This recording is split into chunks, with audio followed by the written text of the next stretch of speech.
समय जो विभाजन की खाई समाज को बांटने का मुस्लिम लीग कर रही थी, वही कार्य तो आज समाजवादी पार्टी आपके बीच में कर रही है। हमारे मुख्यमंत्री जी हैं जो पीडीए की नई नई परिभाषा दे रहे हैं।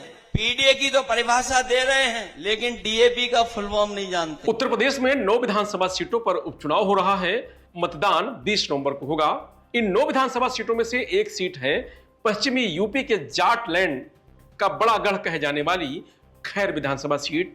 3 प्रमुख दलों के प्रत्याशी मैदान में हैं, मगर सीट पर अब तक हुए चुनाव प्रचार और जनता के माहौल को देखकर कड़ा मुकाबला समाजवादी पार्टी और भाजपा के बीच देखने को मिल रहा है। समाजवादी पार्टी के राष्ट्रीय अध्यक्ष अखिलेश यादव एक तरफ पीडीए का नारा देकर वोट मांग रहे हैं।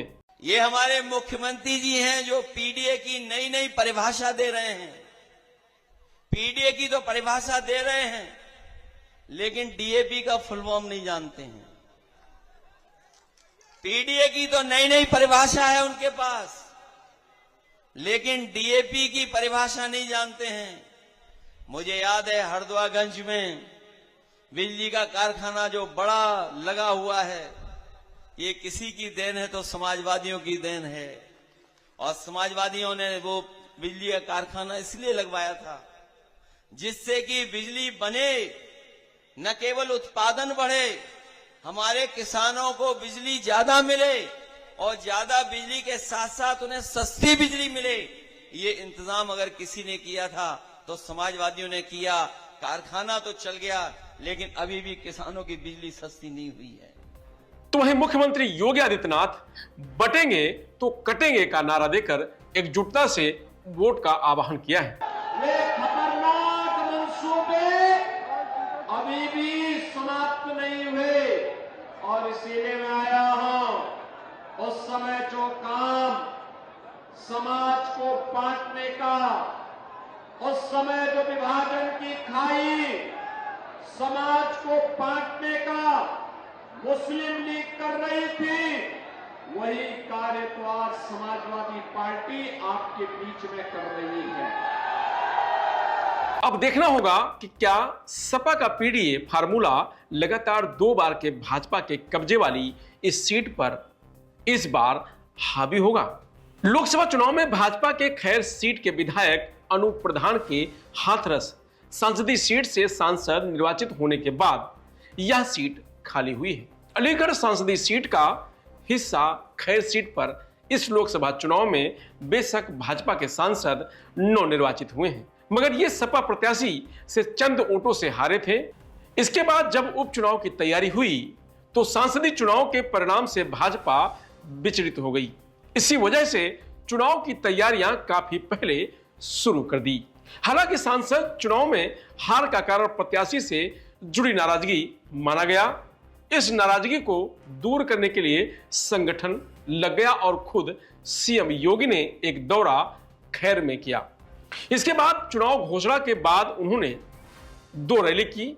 वहीं जयंत चौधरी ने भी भाजपा प्रत्याशी के समर्थन में सभा की है। समाजवादी पार्टी के राष्ट्रीय अध्यक्ष अखिलेश यादव ने भी रैली की है।